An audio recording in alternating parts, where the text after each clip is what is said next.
ওঠো ওঠো ওঠো রোজাদার, সেহরির হলো সময়, খোলো খোলো দ্বার।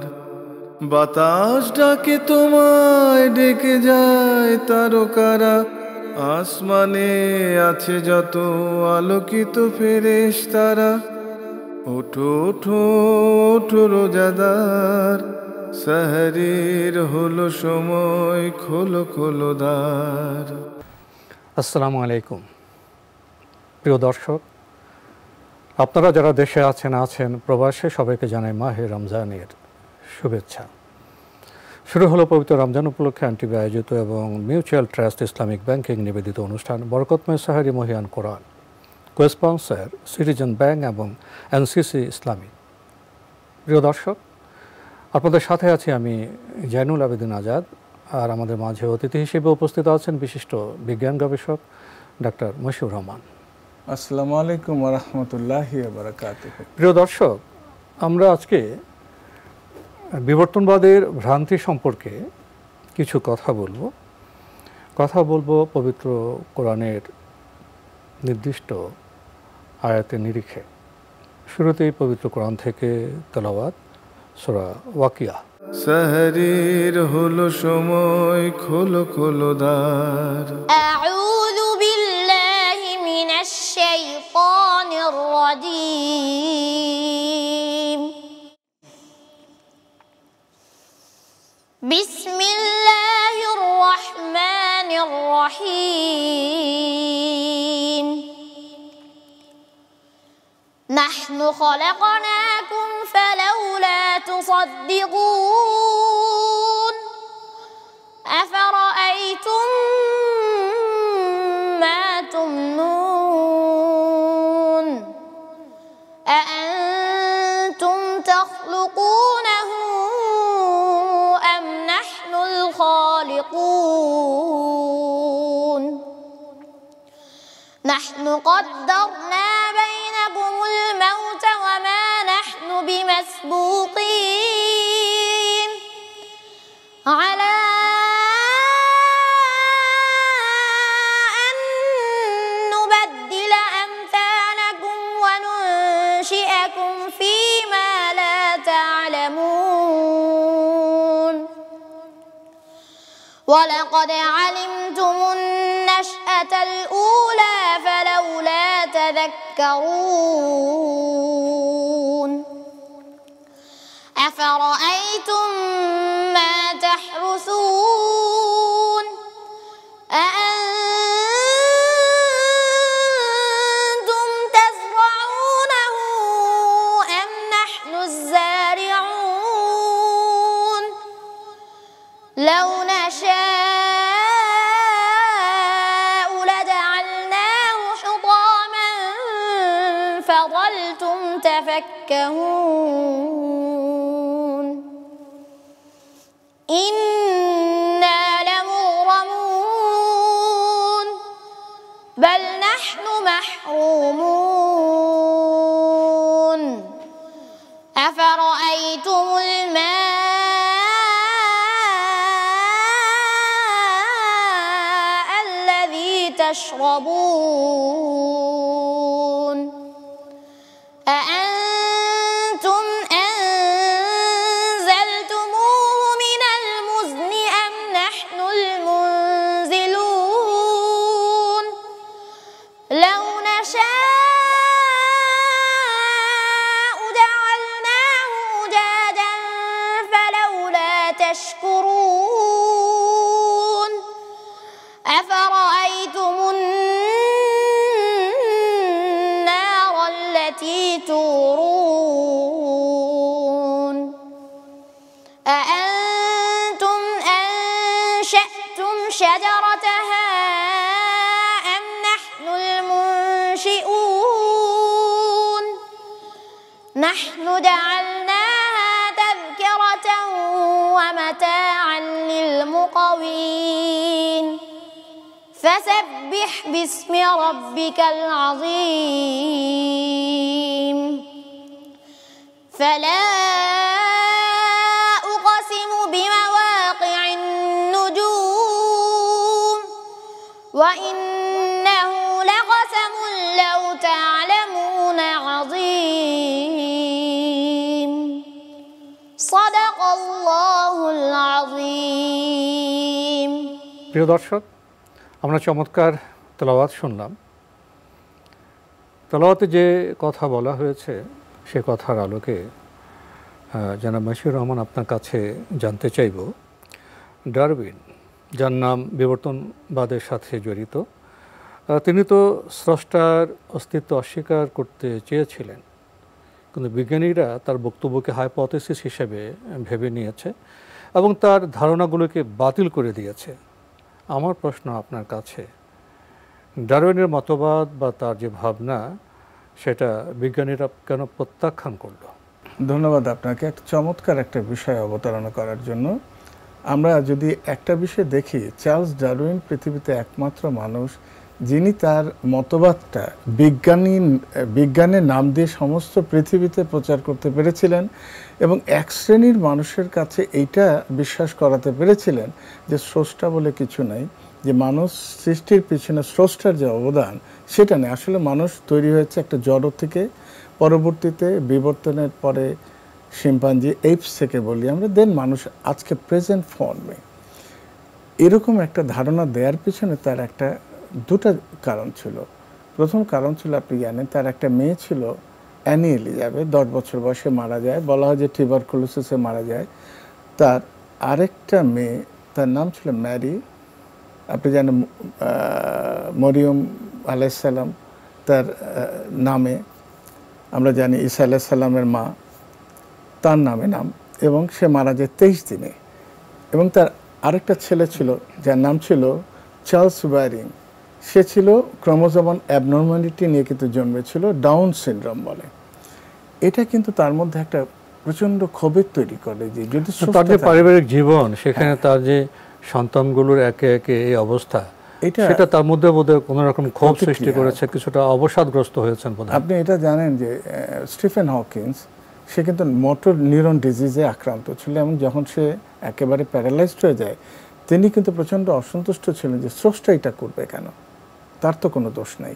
শুধু এইটা একটা ক্ষোভ ছিল, তার সন্তানদের কারণে স্রষ্টার উপর তার একটা ক্ষোভ তৈরি জন্ম হয়েছে।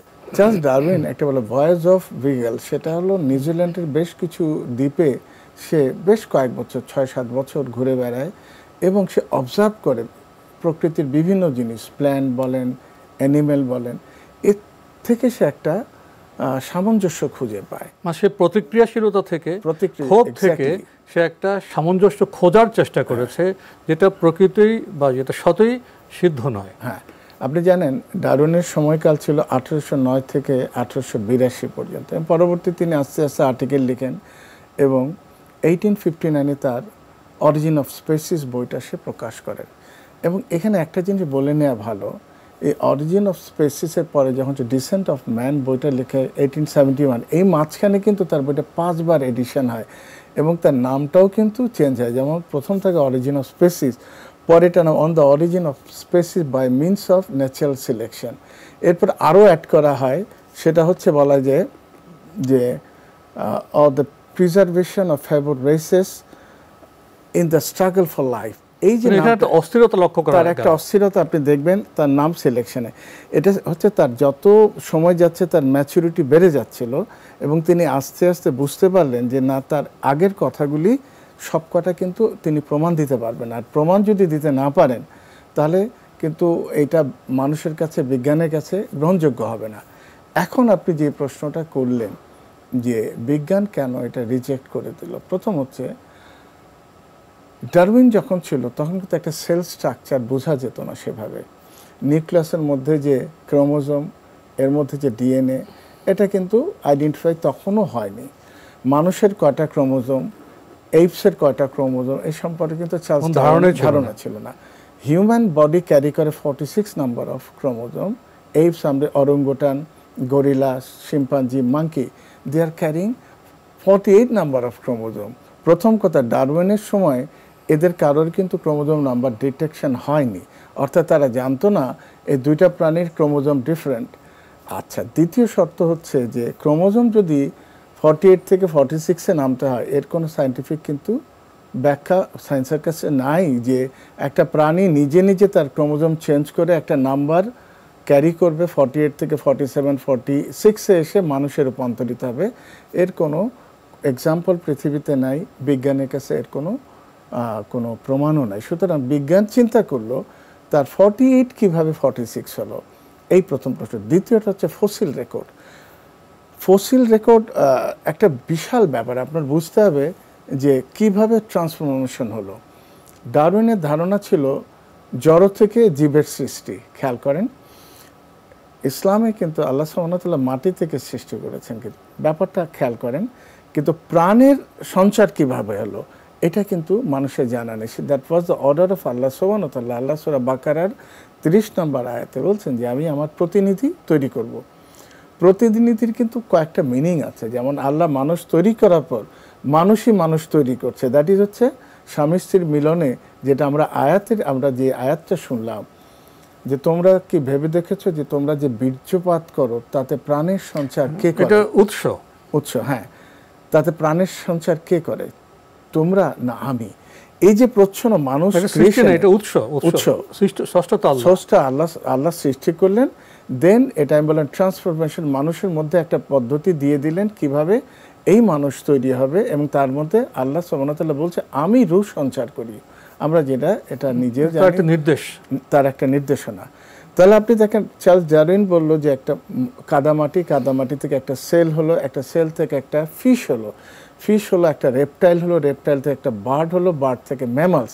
তাহলে এখন আপনি যদি বলেন সায়েন্স কেন রিজেক্ট করলো, একটা ফিশ তো রাতারাতি রেপটাইল হবে না, একটা রেপটাইল রাতারাতি কিন্তু একটা অত্যন্ত দীর্ঘ একটা সময়, বিবর্তনের জন্য দীর্ঘ সময় লাগবে তো, এবং তার আস্তে আস্তে চার পা থেকে 2 পা, পাখি হলো 2 পা, পাখির তো 4 পা না, তার 2 পাতে আসতে হবে, দুটার তার অ্যাবলিশ হতে হবে, তার পাখা তৈরি হতে। এই যে মাঝখানে ইন্টারমিডিয়েট যে স্টেজটা, এটা আমার খুঁজে পেতে হবে। সবচেয়ে মিস্টিরিয়াস ব্যাপার, Darwin was very much obsessed about this transitional phase.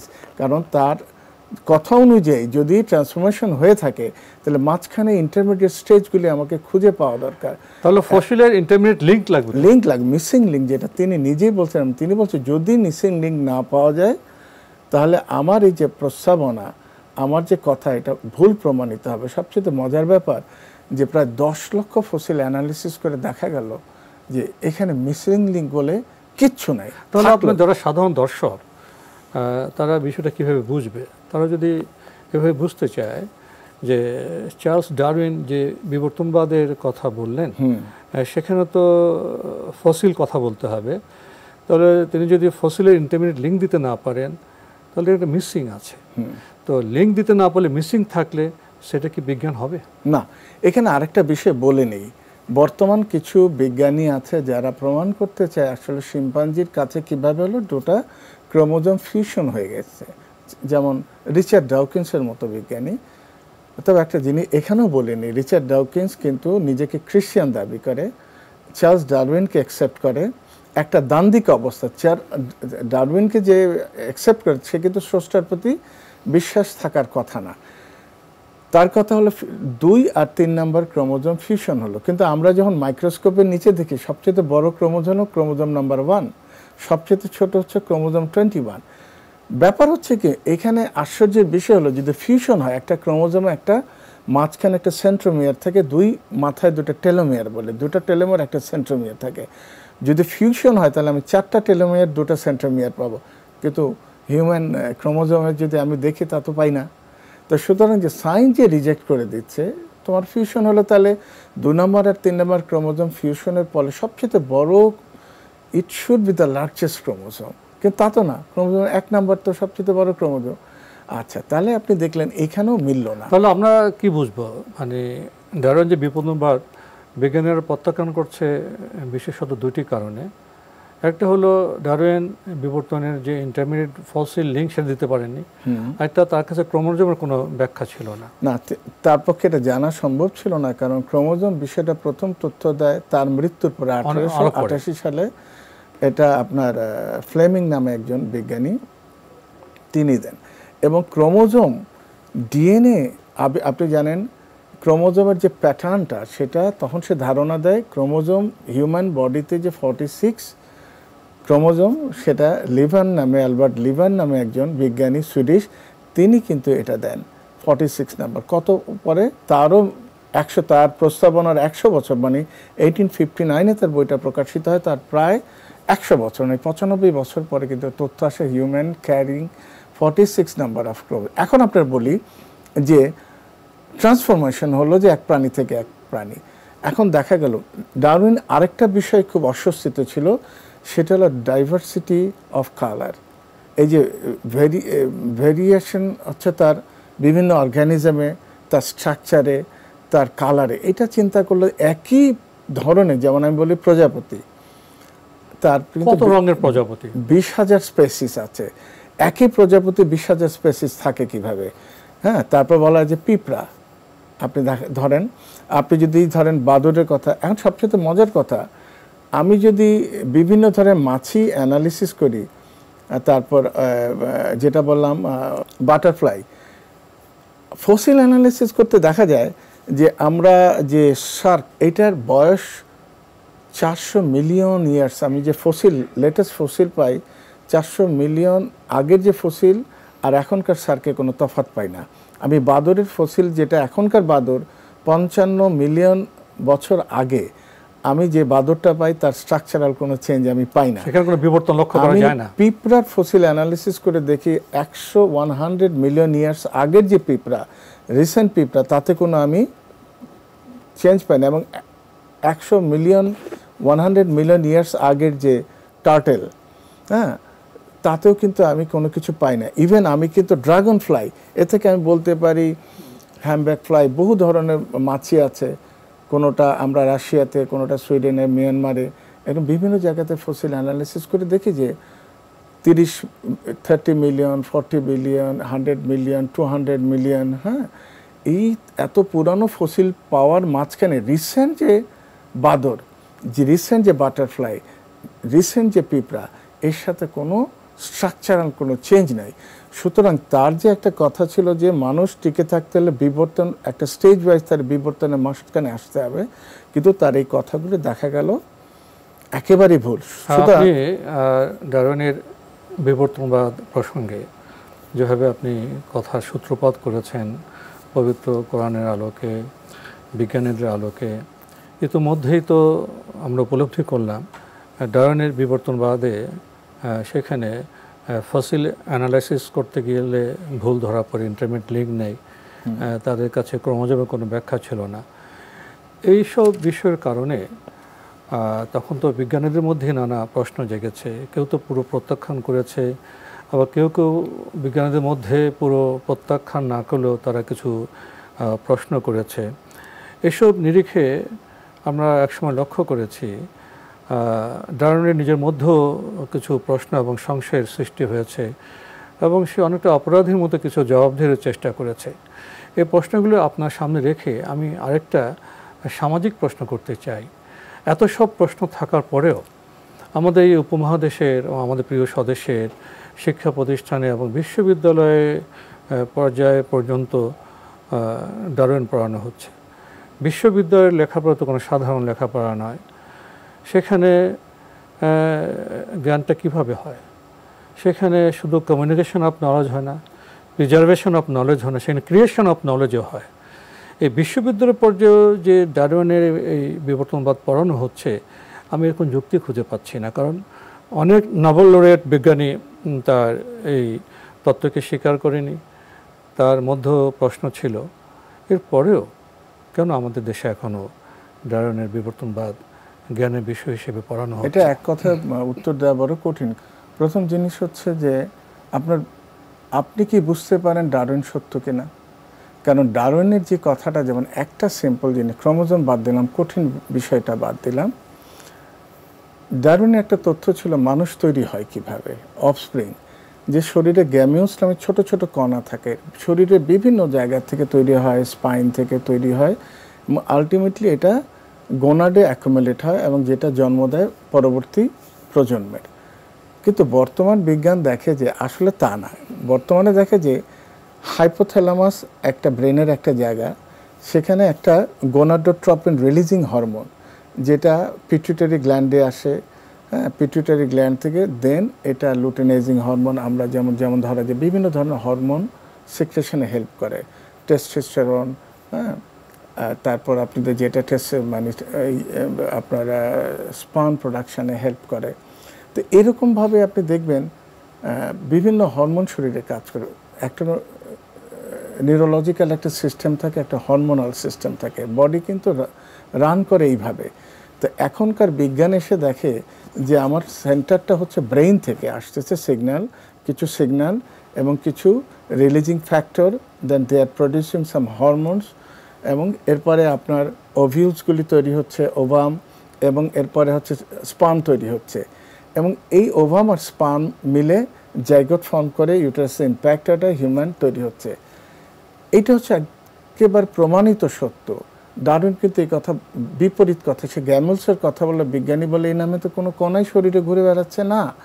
তো সুতরাং আপনি যে প্রশ্নটা করলে who are they, it is totally stupid approach. আমি বললাম সে হোক সে ইউনিভার্সিটির টিচার, হোক সে স্কুলের টিচার, হোক সে অন্য যে কোনো ইনস্টিটিউট, আপনার বুঝতে হবে সত্যটা কোন জায়গায়। আপনি কেন অস্বীকার করছেন এটা আপনার যুক্তি থাকে, এটা মিথ্যা কেন আপনি পড়াবেন? যুক্তি হলো এটা তো অন্যায়, এটা আমাদের একটা একাডেমিক প্রশ্ন। আপনি যদি আদালতে যান মিথ্যা সাক্ষী দিলে কিন্তু জরিমানা হয়, ফলে এই মিথ্যা পড়ানোর জন্য কিন্তু একটা জরিমানা থাকার ব্যবস্থা থাকে। আপনি জানেন আমেরিকাতে কিন্তু ডারউইনে পড়ানো হয় না, কারণ যেহেতু আমাদের প্রতিবেশী ভারত তো জ্ঞান বিজ্ঞান অগ্রসর, হ্যাঁ, তাদের মন্ত্রীরা তো ডারউইন পড়ানোর বিপক্ষে কথা বলেছেন। আমি বলি এখন এই যে তার এই কথাটা আমি বললাম যে বেসিক যে জেনেটিক্স, এবং তার এই তথ্যটা যখন ম্যান্ডেল ল অফ ইনহেরিটেন্স দিল যে কীভাবে বংশবৃদ্ধি প্ল্যান্টস থেকে, তারপর এখন তখন ল অফ ইনহেরিটেন্স আর বেশি না, তার 1859 পরে 1865 ল অফ ইনহেরিটেন্স তিনি দিলেন ম্যান্ডেল। তাতে কিন্তু তার সমস্ত তখনই ভেঙে পড়েছে কিন্তু, এবং ডারউইন তখন নতুনভাবে চিন্তা করলো যে আসলে ঘটনা কী, এবং তার 5th এডিশনে 1859 এসে তিনি বললেন we should not think about the origin of life, আমাদের চিন্তা করা উচিত একটা অরিজিন, যেটা বললাম পার্টিকেল তৈরি হলো কিভাবে। সে তার বন্ধুর কাছে, হুকারের কাছে চিঠি যখন লিখে বলে এটা আসলে স্টুপিড অ্যাপ্রোচ ছিল আমি যেটা বললাম, কারণ আমি নিজের পক্ষে কোনো প্রমাণ হাজির করতে পারি না, তো সুতরাং আমার কথা তো অ্যাকসেপ্টেবল হবে না। তো এই জিনিস থেকে আপনি দেখেন যে আপনি যে প্রশ্নটা করলেন কেন পড়ানো হয়, প্রথম হচ্ছে আপনার অ্যাকসেপ্ট করার আগে প্রমাণ দরকার, তার তো প্রমাণ নেই, একটা প্রমাণ নেই, ফসিল রেকর্ড নাই, একটা ফসিল থেকে রেকর্ড দিতে পারছে না। আমরা ক্রোমোজোম সম্পর্কে তার কোনো ধারণা ছিল না, ক্রোমোজোম সম্পর্কে ধারণাই ছিল না। ফ্রান্সিস ক্রিক, যেটা ওয়াটসন অ্যান্ড ফ্রান্সিস ক্রিক, তিনি বললেন যে life cannot be originated spontaneously. Francis Crick কিন্তু একজন নাস্তিক ছিলেন, তার পক্ষে তিনি বলছেন যে কখনো জড় পদার্থ থেকে জীবন তৈরি হতে পারে না। এর কারণ হচ্ছে ডিএনএর যে এলিগেন্ট ডিজাইন, ডিএনএর মধ্যে যে ডিজাইনটুকু আছে, যে আপনার মনে করেন যে নাইট্রোজেনাস বেস, সুগার, ফসফেট, এর মধ্যে hydrogen, adenine, guanine, cytosine, thymine, এর মাঝখানে যে হাইড্রোজেন বন্ডিং মিলিয়ন্স যে বেসেসগুলি আছে, সেটা দেখে ফ্রান্সিস ক্রিক বলল যে এই ডিজাইনটা কখনোই সম্ভব না স্পন্টেনিয়াসলি হওয়া। তাহলে জীবন সম্পর্কে আপনার আলোচনা থেকে আমরা কি ধারণা নেব? ডারউইনের যে বিবর্তনবাদ, সেটা কোরআনের আয়নায়, বিজ্ঞানের আয়নায় তো টেকে না। তাহলে মানুষ সৃষ্টি সম্পর্কে আমাদের প্রত্যয় বা বিশ্বাস কী হবে যদি এক বাক্যে বলতেন? আপনি দেখেন 1400-1450 বছর আগে রাসূলুল্লাহ সাল্লাল্লাহু আলাইহি ওয়াসাল্লাম কিছু তথ্য দিলেন মানুষ সৃষ্টির এবং কিভাবে সৃষ্টি হয়। প্রথম আলাকা বলেন, আপনি সূরা আলাকা দেখেন এবং স্ট্রাকচারালি মাইক্রোস্কোপের নিচে আপনি সেই দেখবেন একই জিনিস। দেন এটা সূরা কিয়ামার আপনি 2 নম্বর আয়াতে দেখবেন কিভাবে তারা মিক্সিং হয়, দেন এটা জাইগোট ফর্ম করে। এরপরে ইউটেরাসে আপনি সূরা জুমারের 6 নম্বর আয়াতে, সূরা আলে ইমরানের 6 নম্বর আয়াতে পারবেন, এবং স্টেজ ওয়াইজ যে আপনার সেটা আপনার সন্ন হতে পাবেন। সূরা সাজদার 7 থেকে 9 নম্বর আয়াতে আপনি পাবেন কিভাবে স্টেজ ওয়াইজ ক্রিয়েশন, এবং পূর্ণাঙ্গ অবস্থায় যেটা আল্লাহ মানুষ তৈরি করে টোটালটা দেয়া আছে। সবচেয়ে বিস্ময়কর ব্যাপার, সূরা মুমিনুনের 12 থেকে 14 নম্বর আয়াতে কিভাবে মানুষের স্টেজিংগুলি করা আছে, এবং এই স্টেজিং বর্তমান সময়ের যে বিজ্ঞানী উইলিয়াম কিথমোর, তিনি কিন্তু বলছেন যে এটা কোনো মানুষের পক্ষে সম্ভব না। বিস্ময়কর ব্যাপার, সূরা তারিখে আল্লাহ সুবহানাহু ওয়া তাআলা যে বর্ণনা দিলেন এমব্রায়োলজিক্যাল স্টেজেস টেস্টিস থাকে কিন্তু আপনার এখনকার যে কিডনি লেভেল এই লেভেলে কিডনি থাকে নিচে, দুটা কিন্তু ইনগুইনাল ক্যানেল দিয়ে একটা উপরে উঠে কিডনি উপরে উঠে সেট হয়, টেস্টিস নিচে যায়। সেই সময় আল্লাহ সুবহানাহু ওয়া তাআলা বলছেন যে সিমেন আসে থেকে, এই লোকেশন কখনো কোনো মানুষের পক্ষে জানা সম্ভব ছিল না, মানুষের পক্ষে জানা সম্ভব ছিল না। আর সাথে আমরা এটা উপলব্ধি করলাম আমাদের আজকের এই পর্বে আপনার বক্তব্য শেষ করা যাবে না, কারণ আমাদের সময় শেষ হয়ে গেছে। তাই সঙ্গত কারণে আমরা আরেকটি পর্ব করব এই বিষয় নিয়ে। তো আজকের পর্বের জন্য আপনাকে অনেক ধন্যবাদ। ধন্যবাদ আপনাকে। প্রিয় দর্শক, আমরা দেখছিলাম পবিত্র রমজান উপলক্ষে এনটিভি আয়োজিত এবং মিউচুয়াল ট্রাস্ট ইসলামিক ব্যাংকিং নিবেদিত অনুষ্ঠান বরকতময় সাহারি মহিয়ান কোরআন কো স্পন্সর সিটিজেন্স ব্যাংক এবং এনসিসি ইসলামিক। প্রিয় দর্শক, আমাদের অনুষ্ঠান আপনারা এনটিভি অনলাইনেও দেখতে পারবেন। ভিজিট করুন www.ntvbd.com। এছাড়া ইউটিউবে এবং আমাদের ভেরিফাইড ফেসবুক পেজে অনুষ্ঠান দেখতে পারবেন। আজকে আমরা পবিত্র কোরআনের আলোকে বিবর্তনবাদের যে ভ্রান্তি সে বিষয়ে কিছু কথা বলার চেষ্টা করেছি এবং আমরা লক্ষ্য করেছি বিজ্ঞানের আলোকেই ডারউইনের বিবর্তনবাদ টেকে না। কারণ ডারউইন ফসিলের যে ইন্টারমিডিয়েট লিঙ্ক সেটা দিতে পারেননি এবং ক্রোমোজোম সম্পর্কে তার কোনো ধারণাই ছিল না। আমরা এই বিষয়ে আরও কথা বলবো আগামী পর্বে, অর্থাৎ দ্বিতীয় পর্বে। আমরা মানুষ, আমরা আল্লাহর সৃষ্টি, আমরা সৃষ্টির তত্ত্ব সম্পর্কে জানব এবং মহান আল্লাহর কাছে আমাদের মাথা নত করব। প্রিয় দর্শক, মহান আল্লাহ আমাদের সবাইকে নিরাপদে রাখুন, রাখুন শান্তিতে। আসসালামু আলাইকুম। ওঠো ওঠো ওঠো রোজাদার, সাহরির হলো সময়, খোলো খোলো দ্বার। বাতাস ডাকে তোমায়, ডেকে যায় তারকারা, আসমানে আছে যত আলোকিত ফেরেশতারা। ওঠো ওঠো ওঠো রোজাদার, সাহরির হলো সময়, খোলো খোলো দ্বার।